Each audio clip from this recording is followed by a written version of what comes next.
will discuss on different HANA DB security implementation scenarios.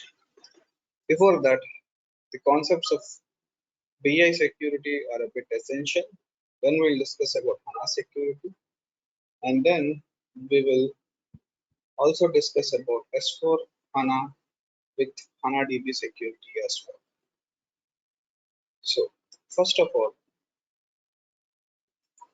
when I talk about BI in specific, BI security, your when it BI is basically business warehouse plus reporting. So when we talk about business warehouse, it extracts data from different sources, be it Excel or ECC. And modelers or BI consultants develop different objects like info providers, multi-providers, which has data from ECC or other sources like Excel, etc. Now, your info providers or multi-providers might have data from one table of ECC or from different set of tables as well. Now, on this objects, reporting tools hit on these info providers and present data to the end users. So, how do reporting users extract data on this? Modelers will develop queries on these info providers. So, when an end user, with the help of a reporting tool, extracts data from info provider, he can actually do analysis on the business data and can make informative business decisions. So a BW end user or a BI end user basically can run reports and can fetch the sales data in a particular organization, and also even can do profit analysis and tasks like that. So what is the role of security consultants here? So let's take an example.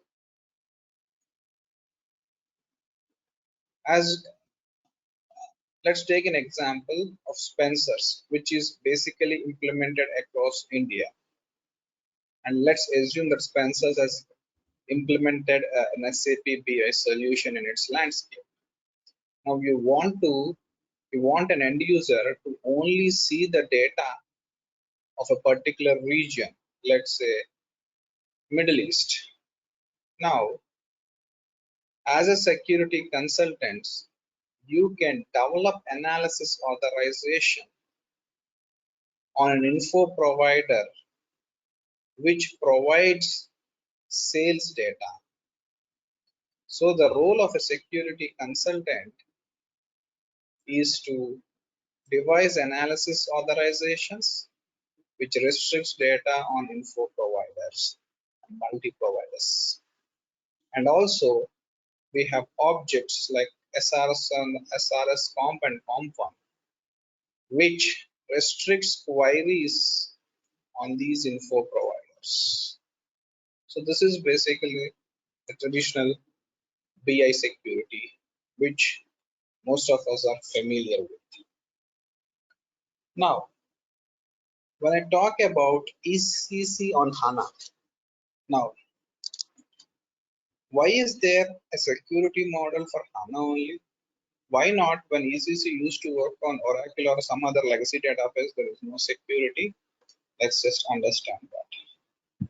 So when ECC is implemented on HANA database, your HANA has inbuilt business warehouse capabilities. Business warehouse consultants or data modelers develop calculation view, attribute view, analytical views.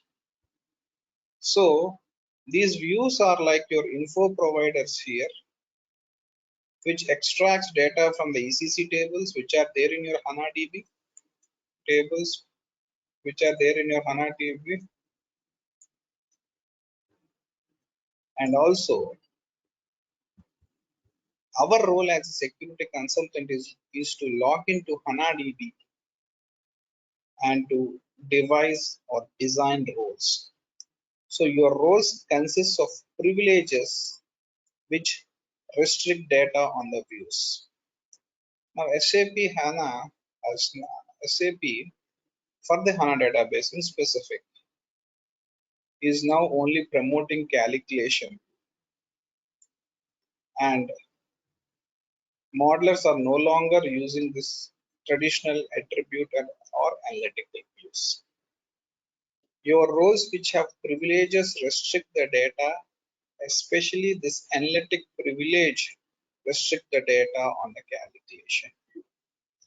Now, your reporting tools here in case of a BI system will hit on the objects like info providers in the business warehouse, but whereas your reporting tools directly hit on the objects like calculation view developed in HANA directly. So in this scenario, there is no need to have a separate BI system, ultimately reducing the infrastructure cost for the company as well. But there are scenarios where your company wants a separate BI system. Now SAP has a solution for that as well. Okay. Now your BI on HANA is a scenario where the database of your BI system has moved to HANA, and as usual, your BI system extract data from ECC, which might work on HANA or any other DB, and other data sources like Excel as well. But there is a slight difference here. In the traditional BI system, you used to have a business warehouse and the objects that BI consultants used to develop is info providers, multi-providers, etc. Now in BI on HANA, the objects developed by BI consultants are composite providers, ADSO, and ODS views. The big difference, another differentiator between BI on HANA, and HANA DB is your BI, the end user can work or do some his analysis on the data, basically which is not up to date. That means very simple. The data in the info providers are updated on a day-to-day basis on a specific time. So on the live data, the users cannot run any reports. But in HANA, since the model objects like calculation view are developed in HANA DB itself, users can directly run reports on live data. Same, your BW on HANA, the users can directly run reports on live data using your ODS views. The composite providers and ODS views can be developed in BW or HANA as well. And roles in specific. And one more thing before discussing about roles. The reporting tools here will hit the composite providers, and the user can do his analysis on sales or profit margins or the vendor interactions, so on and so forth. Now the roles basically here which are developed on BW and HANA basically has analysis authorizations which are developed on composite providers and ODS views, just like analysis authorizations developed on info providers. And query restrictions here are accomplished by using these two objects, S underscore RS underscore ADSO and S underscore RS underscore CPRO. With more specific, CPRO is the one which restricts the data in your composite providers and also does the query restrictions, right? So the security design here is almost same to that of a BI.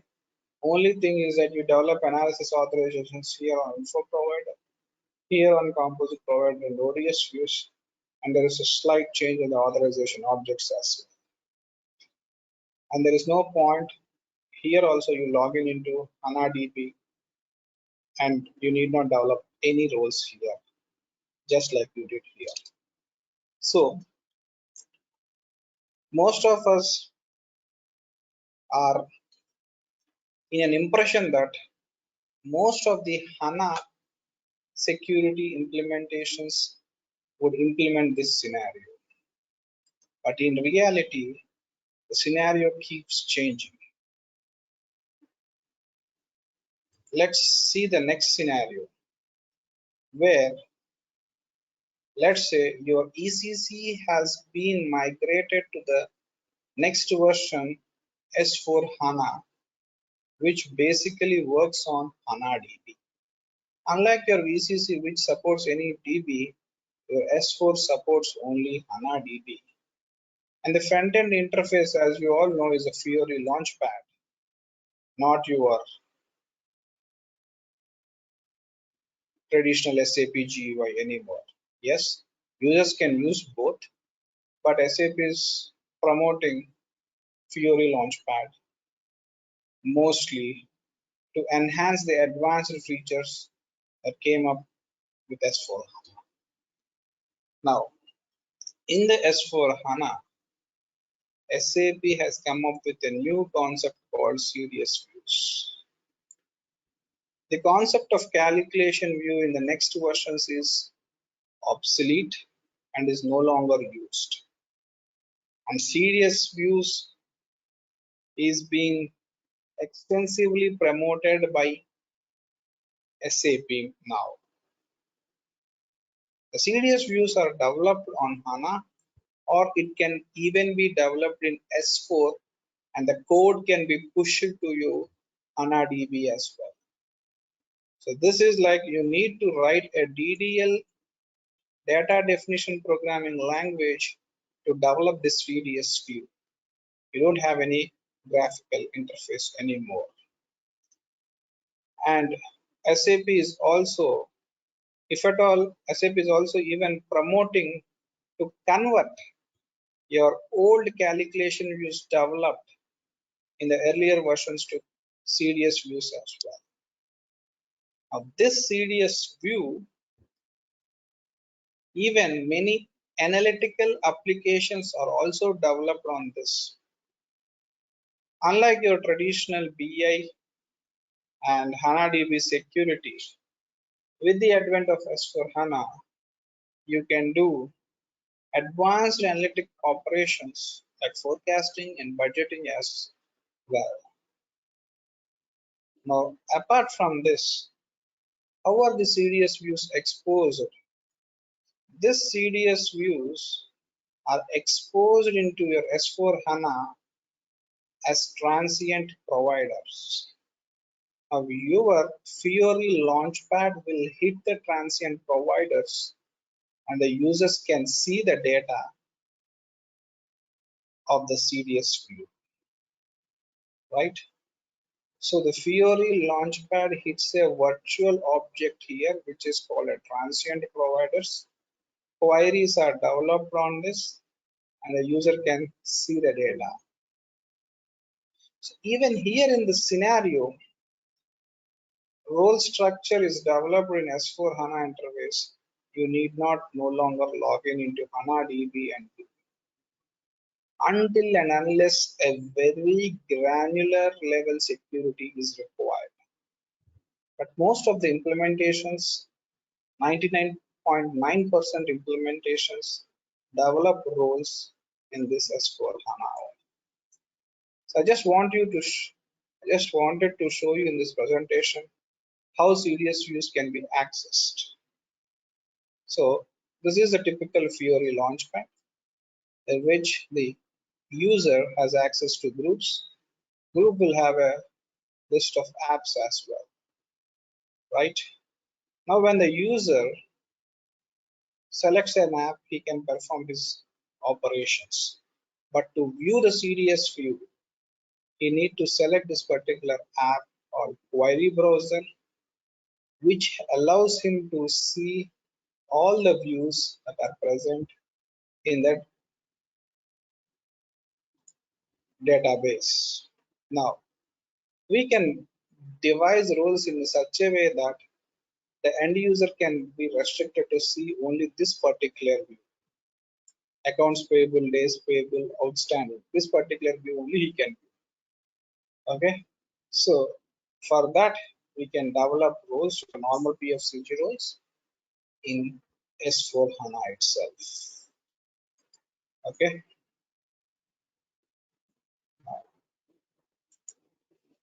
So if at all, if you require a detailed understanding of the apps and Fiori Launchpad and Fiori role design in specific, there is a separate session devised and elaborately explained on the role structure as well. Please have a look. I have mentioned the same link in the comment section as well. Thanks for your time.